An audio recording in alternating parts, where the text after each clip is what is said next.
Mystery and Murder by James Skipp Borlase. While in Tasmania, I met with an adventure of so singular a character that it has been the subject of much thought during my leisure hours in the intervening space of time, the more so, as the mysterious portion of it remains unexplained to this day.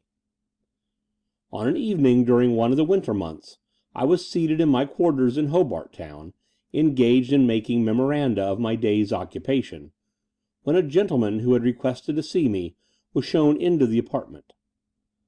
Although he had not the slightest knowledge of me, I recognized him at once. It was Mr. Longmore, a merchant of Hobart Town, who had the character of being a steady, worthy, and withal wealthy man. He was a widower, the father of an only daughter, and resided on the outskirts of the town in a handsome residence situated very near to that part of the Derwent which bears the name of Sullivan's Cove. In fact, its waters rippled at the bottom of Mr. Longmore's own grounds. "I have the pleasure of speaking to Mr. Brooke, the detective officer, I believe," said he, after having, at my invitation, seated himself. "Yes," I replied, "and you may spare yourself the trouble of introducing yourself, Mr. Longmore. I have the honour of knowing you well by sight as well as by reputation." "Well, I suppose I need not be surprised at your recognizing me," replied he, with a staid smile, "although I do not recollect having ever met you before, but it is quite in your way to be observant." "It is, sir. And now, in what manner can my present services avail you?" I could not help noticing that the gentleman looked uneasy and hesitant, and not at all easy in his conversation, as I should have expected to find a man of the world as Mr. Longmore. "I scarcely know what to say to you, Mr. Brooke," shifting uneasily upon his chair. "I came with the purpose of disclosing to you something so extraordinary and singular as to be scarcely credible, and now I am doubly inclined to fear that its very singularity may occasion doubts in your mind as to my judgment or want of common sense." "You need not be at all afraid, Mr. Longmore," I responded encouragingly, "that I shall draw any false inference from any communication that you may do me the honour of making to me in confidence. Your well-known character as a gentleman of clear judgment and sound common sense is a sufficient guarantee that any information you may give me, or communication you may make, will be well worthy of attention." "Thank you," replied he, "but in this matter I am positively afraid that my ordinary judgment is at fault. But if you can afford me time, I will relate the circumstances, and allow you to form your own opinion upon the matter." Of course I signified my readiness, nay, anxiety to listen, and Mr. Longmore commenced thus. "My house is, as I dare say you know, at this side of the suburbs, and quite near to the river. I reside in it with my only daughter and 3 servants, 1 male and 2 females. The house has no upper story, the front windows are French, all open onto the grounds, the back part of the establishment, stables, yard, etc., being separated from the front gardens by a high stone wall. Into the back yard, the kitchen and ordinary apartments open, so that unless through the house itself, no communication can be held by any of the servants with the pleasure grounds, unless, indeed, they were to go down and approach by the river. I tell you all this, so that you may be in the same position as I have found myself, as to the possibility of finding a natural solution of the singular difficulty which I am about to relate to you. The door of communication between the front and back portions of my house I am particularly careful to secure every night myself, my early residence in the colony having made me very cautious in guarding against surprise of any kind, and my daughter's safety is of greater moment than my own, so that I am even more careful in these matters than I might have been. This night week I had retired at my usual hour, or perhaps a little later. Everything was quiet. My daughter as well as the servants had gone to their rooms some time before. It was a wild, dark night, but as I burn a lamp in my room it is of course lighted, although dimly. For some time I had been asleep. What awoke me I cannot tell. The first thing on which my eyes rested was a form, a figure, or the semblance of one. It was standing at the foot of my bed, and it was that of a female. I was not alarmed, for the idea that it was my daughter immediately suggested itself. so I raised myself upon my elbow for the purpose of asking if anything was the matter. As soon as I did so, I instantly perceived that the face was strange to me. The figure was slight, attired in a white robe. The features had a horrible expression of terror, and their death-like pallor was increased by the contrast presented by the longest and heaviest black hair I ever saw, which hung over her left breast and reached down to her knees. Her dress was of silken material, for I heard it rustling, and all over the front, and also upon the loose sleeves, it was clotted with blood. Here the narrator stopped, apparently quite overcome with the recollection of the scene that he had been describing, and I must confess that I could hardly repress a smile at such emotion being felt by a person of Mr. Longmore's sense and experience about such a piece of absurdity, and I dare say he read the expression of my feelings in my face, for he remarked, "I can scarcely feel surprised that you should be inclined to treat the matter as a joke, Mr. Brooke. It is a very singular story to relate, and I do not expect you to give it credence without proving its truth yourself." "Oh, I hope, sir," I hasten to observe, "you do not suppose for a moment that I doubt your veracity. Only, to my professional mind, the apparition looks very like a hoax which someone is playing off upon you. But if you will narrate the facts, we can talk of these things afterwards." "I have very little to add.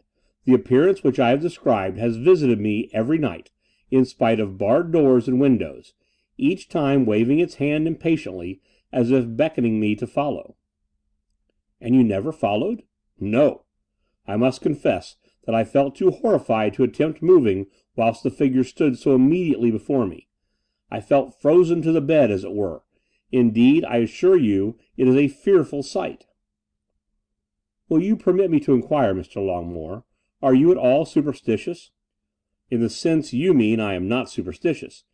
If I met with anything so peculiar in appearance as to be quite beyond the ordinary run of natural events, before setting it down to be supernatural or apparitional, I should certainly do my utmost to find a natural cause or causes for it, as I have done in this instance. Failing in that, I am ready to acknowledge that there are more things in heaven and earth than are dreamt of in our philosophy. Still, had I been as really superstitious as you appear to think me, I should not have been here to ask your more practised assistance in trying to unravel this mystery." "Well," I replied laughingly, "I am inclined to feel certain that we shall easily prove this visitation not to be one from a spiritual kingdom, for in truth, Mr. Longmore, I do not believe in ghosts." "Because you have never seen one." I did not reply to this observation, as I perceived that his nerves had been much affected, and not without wonder. The appearance of such a figure in one's bedroom night after night, in spite of locks and bolts, was enough to shake any man's judgment. Nevertheless, I had not the slightest doubt that the professional cunning upon which I prided myself would expose the trick of some conspiracy, formed, I was sure, for no good purpose. "Have you mentioned this to anyone, Mr. Longmore?" "No, I have not. I was afraid of alarming my daughter. I do sincerely hope that you will be able to get to the bottom of it. The knowledge of such an unaccountable visitation, such a horrible appearance, being night after night in the immediate neighbourhood of my unsuspecting child, is almost overwhelming me. Now, what steps will you take?" I considered for a moment before I answered, and then mentioned my intention of spending that night in Mr. Longmore's bedroom. "Could you get in without anyone suspecting that you had a visitor?" I inquired. "And could you manage to let me occupy your room in secrecy also?" "Oh, easily enough. Only name the hour you will be at the side entrance into the garden, and I will admit you myself. It is usual after dusk for me to smoke my cigar near the river." Having made suitable arrangements, Mr. Longmore left me. I sat down and considered the matter on all sides. What was the object in thus acting the ghost in the bedroom of a man of Mr. Longmore's well-known strength of mind? From what I knew of that gentleman's character, I was much surprised at the weakness he had shown, the earthly and, I had no doubt, criminal nature of which only wanted a little keen-sighted perseverance to be proved. As to ghosts, and entrances effected without any existing means of ingress, bah! It was all fudge. My intention, in the first place, was to see if possible this singular apparition, and while doing nothing more than simply affecting to be the ordinary occupier of Mr. Longmore's bed, for the first night to make good use of my eyes, and be guided in any further attempts at unravelment by my observations. Well, at the appointed time I was conducted by Mr. Longmore into his bedroom, the servants as well as Miss Longmore having retired. I was at liberty to examine the room at leisure. The apartment was a good size, perhaps 16 feet by 22, and had 2 large French windows that opened on a veranda which ran along the front of the house. These windows consisted each of a single sheet of plate glass in handsome mahogany framework, and faced directly the Derwent, called, as I have before mentioned at that spot, Sullivan's Cove. With its head against the wall opposite to the windows stood a large, elegant bedstead, with a canopy at the head, from which depended rich damask curtains, that only formed a shelter to the head of the bedstead, leaving the foot entirely unprotected. On the right hand of the bed was a door opening into a dressing-room, which communicated with the other portion of the establishment. By the wall at the left was the toilet table. Upon it stood a deeply shaded night lamp. There was also a chimney in the room, but as the grate was one of the stove description, I did not trouble myself about it. The windows and doors I left entirely to Mr. Longmore's inspection, taking his word that they were fastened as usual. When this was all right, we seated ourselves beside a table, where my entertainer had taken care to have refreshment, and after partaking of a glass of wine I lit my cigar, begging my host to excuse my invariable practice before retiring. It had not escaped my keen observation that the gentleman on whose behalf I had volunteered to encounter a ghost had shown indubitable signs of a mind ill at ease ever since he had ushered me into his house. Taking advantage of the wreaths of smoke that soon curled up between my lips, I watched him as he sat opposite to me more closely than I should otherwise have had an opportunity of doing. He was gazing down at the floor, occasionally sipping his wine in an abstracted manner, with a thoughtful and troubled expression upon his face, but looking up once, and encountering my eyes steadfastly and I suspect searchingly fixed upon his countenance, he became red and pale by turns, and at length addressed me hurriedly. "I am afraid, Mr. Brooke, that I have done wrong in this business, as I have given you trouble, I think. I believe I should have told you everything." "Certainly, Mr. Longmore," was my reply. "If you seek my professional services, I think I have a right to learn everything you know in connection with it." "It is true. It is quite true. And yet I think you will make allowance for my disinclination to speak of this circumstance. There are some things of the past so painful that I may be excused if I feel a disinclination to allude to them." "Well, sir, if you regret having mentioned the subject to me, forget that you have done so, and nobody shall be the wiser." "No, no, you quite mistake me. I am anxious to tell you at once of what I should have informed you before, and it is simply that this apparition bears the semblance of one with whom I was too well acquainted." "May I ask of whom?" "My wife." "Your wife!" I exclaimed, and then checked myself at once, as the cause of Mr. Longmore's awkwardness and evident trouble of mind flashed before me. I now remembered having heard a great deal of gossip about this said wife. She had eloped years before from this very house in a most disgraceful manner, and with a most unprincipled low rascal. I respected my host's feelings, of course, and felt grieved that anything should have occurred with which I had any connection to bring the memory of the transaction again before him. "And you think the figure resembles that person?" I inquired. "It is herself," was the determined reply. "Well, I must say that I think it very likely is. What more probable than that she should be acquainted with some outlet from this room which you do not know?" Mr. Longmore shook his head. "It is not she alive," he said. "Do you then really and positively believe that this visitation is a supernatural one?" I asked in much surprise. "I do. I am willing that every means of discovery shall be tried, but when you have seen it, I think you will acknowledge that I must believe it is supernatural." This was very positive, and very singular to me, that any man in these days of enlightenment, and possessed of his full allowance of brains, should insist upon the existence of a ghost, if I am not making a bull in so saying, was a matter beyond my comprehension. And as I turned into Mr. Longmore's stately bed, after he had taken up his quarters on a couch in the dressing-room, I am afraid I allowed myself to consider for a moment how long in all probability it was likely to be ere this far-seeing merchant should become the inmate of an asylum, where the beds would not be half so soft, or the rooms so luxurious as the one which I occupied as the temporary tenant of this haunted house. My clothes I had not removed, and my revolver lay handy. Indeed, since the last communication of my host, I made up my mind to bring the matter to an end that night. This ghost, be it as active as it liked, would have to use all its supernatural power to enable it to escape from my clutches, for I had no doubt that I should succeed in grabbing the late Mrs. Longmore before she had time to invoke the powers of darkness or find her usual mode of egress. An officer of 10 years' experience in the detective force was not born yesterday. And so I lay thinking over things quietly, hour after hour, striking upon the ornamental clock that stood upon the mantelpiece, until it was 1:30. It was a cloudy night.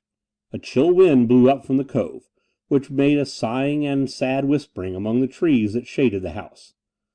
The lately risen moon, now streaming in through the veranda, and casting shadows of vine leaves and creepers upon the carpet, shadows that waved and shook as the agitated air waved and shook the foliage outside, was occasionally obscured, and left the room almost in complete darkness, as I had screwed down the lamp as low as possible.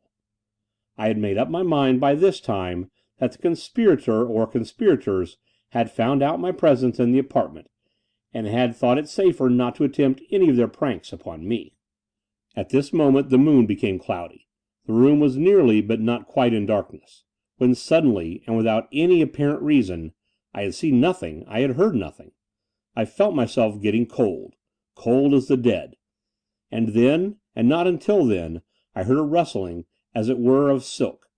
Involuntarily my eyes settled upon the space at the foot of the bed. A distinct shadow was there, but only a shadow, out of which my eyes could form no distinct figure or semblance. In a second or two it grew white, whiter. At length, against the dark background, the white-dressed woman stood out visibly and clearly, the long hair hanging unfastened over her left breast, with blood spattered on the white silk of her robe. But her face, oh, how horrible! I could not help feeling it impossible for a living face to look so by any contrivance whatever. I was horror-stricken. I could not breathe. I felt as if all my faculties were frozen. My eyes were fixed on that ghostly figure, which now lifted an arm and waved as if to follow. The face of this woman, as Mr. Longmore had said, was full of combined agony and terror. Although this continued only a few seconds, I was for the time paralyzed. I made an effort, however. Am I going to allow myself to be made a laughing-stock? Perhaps a touch of the pistol, which I felt at this moment against my fingers, helped to recall me to myself. At any rate, I bounded out of bed, rushed toward the figure, resolved to grapple with it to the death. It was gone! Not a moment did I lose. I pushed back the bolt of the window, near which the figure had disappeared, opened it, and rushed on the veranda. There stood the phantom on the lawn, rendered now visible by the moonlight. It was still beckoning to me to come. Worked up to a frenzy, I took steady aim at this vision with my revolver. I fired, and then rushed toward it again. There it was, but a little farther off, still beckoning, and so I followed and followed, without appearing to gain on it in the slightest degree. The report of the pistol had aroused Mr. Longmore, who now joined me. The figure in white moved in the direction of the river, which, as I have before said, was in front of the house. The grounds belonging to Mr. Longmore extended down to it. The shrubbery went round a grassy hollow not far from the water, in a spot so low that it was occasionally a receptacle for the surplus rainwater that lodged in it and formed a pond. At the time I write it was quite dry, and I had only become aware afterwards from Mr. Longmore that such had frequently been the case. On reaching the center of this grassy hollow, the figure stopped until we came within a distance of about 20 yards, and then, wildly tossing its clasped hands above its head, appeared to fall prone upon the earth. Not only was there nothing on the ground when we reached it, but there was nothing to see nor hear on the shore or in the shrubbery. Not a vestige of anything did the most rigid search discover, and as the moon had again become invisible, Mr. Longmore and I went back to the haunted room. He was as pale as a corpse, and I freely confess I was not sorry to be helped to a glass of wine. "What do you think of it?" he whisperingly inquired. "Let us speak of it by daylight, sir," I replied, flinging myself upon a sofa, and in truth I was positively ashamed to say what I did think of it. As soon as it was light, I commenced a thorough examination of the room. I could make nothing of it. I could not account for the entrance of the bullet-proof visitant of the night. I then walked to the foot of the lawn, and sat down close to the spot where the figure had vanished. Being an inveterate smoker, I took a cigar to clear my intellect and soothe my agitation. As I smoked, I observed at the bottom of this little hollow, the ground, which elsewhere was covered with a green, fresh-looking grass, strewn for a small space with a layer composed of what appeared to be a mixture of dead leaves, chips, and rushes, mixed with some kind of soil. In short, just such a sediment as might have been left at the deposit of a dried-up pool. On a closer examination, I fancied I could detect signs of a late disturbance of the soil in that particular place. What could have suggested to me the idea of making a search in the ground there, I am totally unable to explain. It was one of those singularly instinctive thoughts for which there is no accounting. Certain it is, however, that I at once decided, before I took another step in the matter, to get the assistance of one of the force to examine this hollow before any person would be likely to be on the river or about to make observations on our movements. Returning to the house, I found Mr. Longmore just dressing, looking miserably pale and wretched.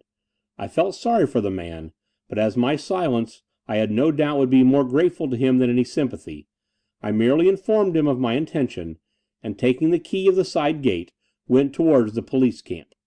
Going along Macquarie Street, I fortunately met the very man I should have chosen as an assistant where I wished for a closed mouth. I dispatched him for tools, and when he joined me, we proceeded on our return to Mr. Longmore's. "What do you expect to find?" inquired that gentleman, who stood beside us when we commenced shoveling the loose soil from the place.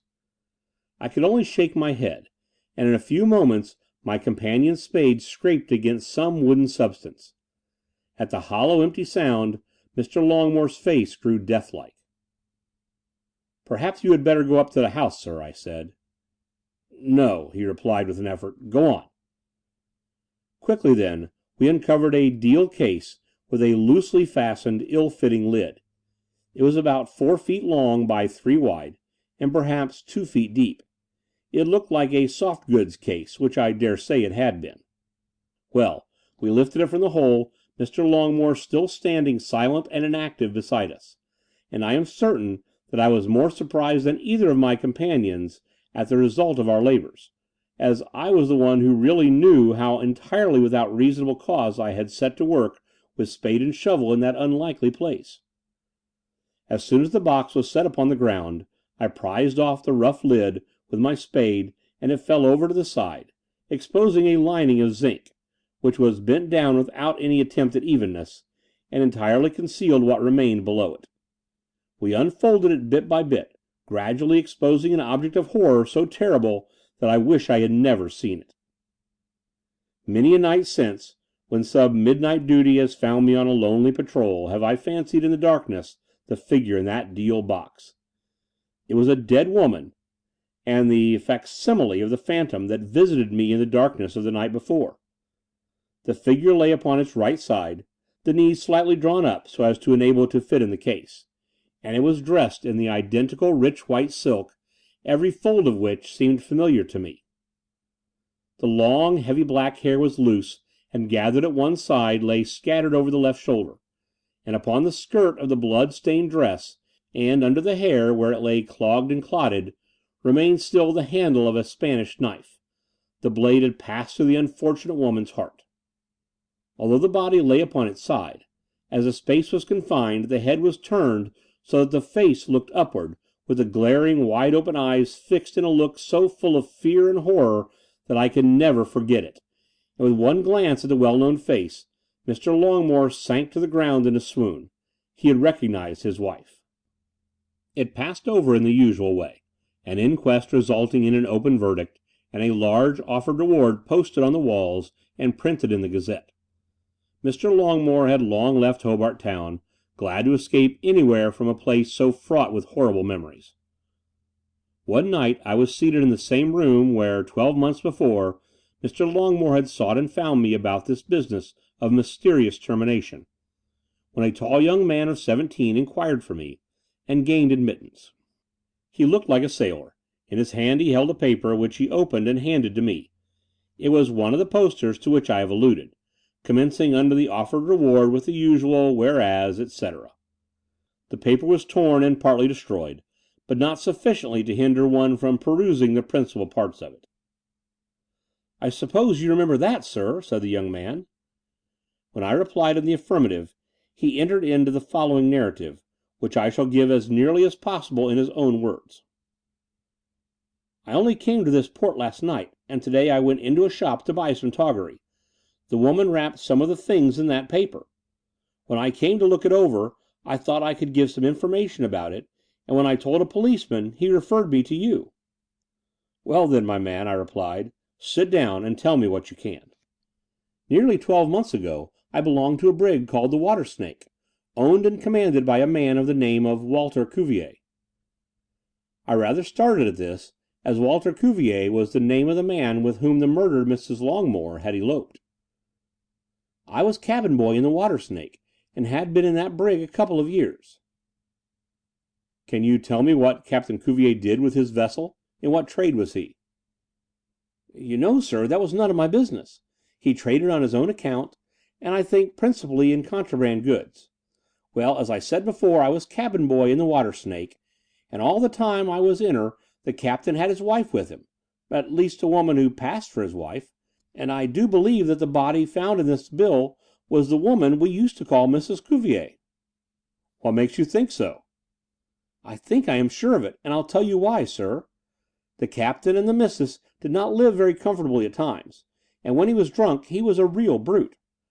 And the missus herself, I am certain, took a drop too much, so they had terrible shindies. Well, we came from Calcutta here, and tired of being kicked and cuffed, I determined to bolt the very first chance, and give Cuvier leg bail for it. We cast anchor in the cove last May, and that very night, as I was in the pantry washing up the glasses, I heard such a row between the captain and the missus in their stateroom, she insisting on going back somewhere, crying her eyes out all the time, and he swearing he'd kill her first, until at last he told her go back and be blank. Shortly after, the captain ordered the boat to be lowered. He took me into the cabin to help him with a box like the one described in this, and as I went back to get something he had forgotten, I saw Mrs. Cuvier getting ready to go ashore. She was dressed very handsome, and it looked like a white silk gown she had got on. She gave me a glass of wine and shook hands with me, saying she was going to leave the ship and go to her friends. I thought nothing of it, having, as I said before, heard the talk between her and the captain. Well, I and one of the sailors rowed them ashore and landed them on the beach near some trees. It was a squally dark night. So Mrs. Cuvier shook hands with the other man and bid him good-bye. The captain told us to shove off again and wait for him at a tavern he pointed out along shore, as he had a few words to say to the missus before he went. And then he gave us the price of a drink or two, so we went off, leaving him and herself sitting on the box that he said had the woman's clothes in. That was the very last time I saw them, for as soon as my mate had a glass or two, I took the chance and made tracks, and stowed myself aboard the ship Chester, and sailed for Calcutta the next morning, and that's all I know about it." "And you never saw or heard of Cuvier or his vessel since?" "No, sir, and if I had, I'd have given both her and him a wide berth." "And I have never heard of him since. Perhaps he still lives to drag a miserable consciousness of his crime through a wretched existence. Many a time have I pictured to myself the unfortunate and guilty woman returning to the neighborhood of her husband and child whom she had disgraced and no doubt still loved and yearned to see. How often during the abuse and ill usage of him for whom she had sacrificed everything, had her breaking heart prayed for the peace and rest of the home she had left. And then, resolved to brave all, to throw herself at the feet of her injured husband, to beg the intercession of her child, did the demon murder her upon the threshold of her hopes, within sight of the very window lights of the home she longed to enter once more. And who can tell who and what was the midnight visitor to Mr. Longmore's bedroom? Was it the bodily presence of someone acquainted with the murder, and who wished the affair to be known without being recognized? To solve the mystery in that manner seemed impossible, considering all the opposing circumstances, and thus it has remained unravelled to this day, a mystery into which I carried the closest investigation without being wiser by the inquiry.